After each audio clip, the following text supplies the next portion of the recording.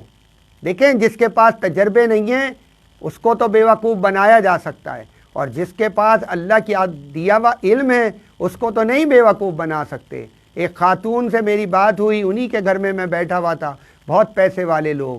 اور انہوں نے خاتون نے کہا یہ میری بیٹی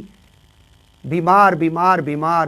میں اتنا کچھ اس کے لیے کرتی ہوں، علاج معالجہ سب کچھ، پھر بھی اس کی بیماریاں دور نہیں ہوتی۔ اس خاتون کو میں نے مراقبہ کرایا، اور وہ سنجیدہ خاتون، اس نے کیا مراقبہ۔ میں نے کہا ذرا تم اپنے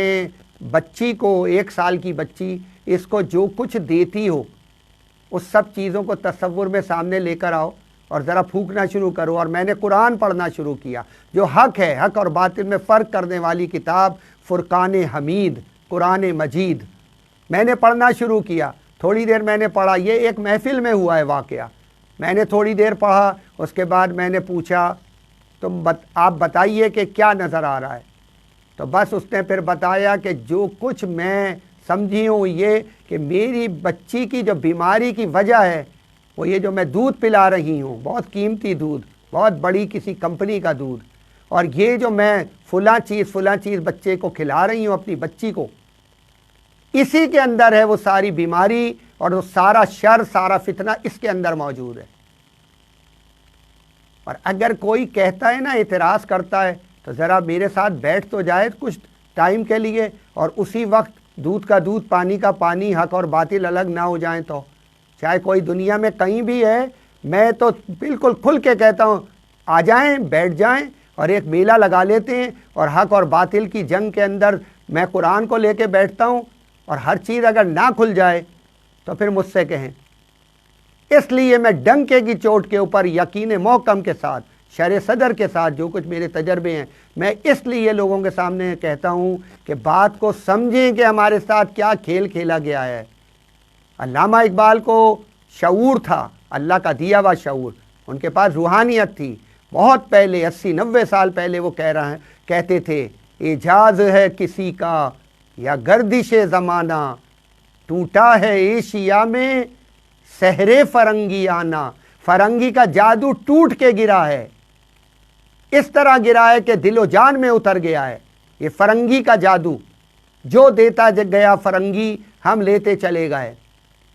اور اس کا یہ نتیجہ ہے آج کہ ہم بالکل ان کے ہاتھ میں جا چکے ہیں، ہم بھی، ہماری اولادیں بھی، اور ہمارا مستقبل، سب کچھ ان کے ہاتھ میں چلا گیا ہے۔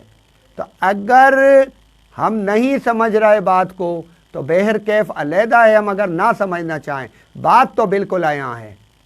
یہ دوائیں، ان کے اندر وہ سب کچھ موجود ہے جو کسی جسم کو برباد کرنے کے لیے ہونا چاہیے ہے۔ یہ جادو ہیں، جادو یہ دوائیں، اور اس کے ساتھ یہ جو غذائیں ہیں ان کے اندر بھی وہی سب کچھ موجود ہے، اسی درجے کے اندر، کہ جو جسم کے اندر جا کر 2 کام کرتی ہیں، یہ دوائیں اور غذائیں۔ اور وہ 2 کام کیا ہیں؟ ایک ایمان کو ختم کرنا، ہمارے ایمان کو کمزور کرنا۔ انہوں نے غور سے پڑھا ہے قرآن کو، انہوں نے غور سے پڑھی ہیں احادیث، انہیں پتہ ہے کہ جب تک ایمان مضبوط ہے، یہ شراب بھی پیے گا، اور اگر اس کے اندر ایمان موجود ہے تو یہ ہوش میں کسی وقت بھی آ جائے گا، یہ قوم ہوش میں آ سکتی ہے۔ لیکن اگر ایمان کمزور پڑ جائے اور بہت کمزور پڑ جائے تو پھر ظاہر ہے کہ ان کے پاس یہی اصل سرمایہ ہے۔ کلمے کے بعد جو اصل سرمایہ ہوتا ہے وہ ایمان ہوتا ہے، روحانی طاقت، ایمان کی طاقت، اور ایک جسم ہے۔ تو انہوں نے دونوں پر کام کیا ہے، ایمان بھی ان کا ختم ناپاکیوں کے ذریعے، گندگی کے ذریعے، اور اسی طرح ان کا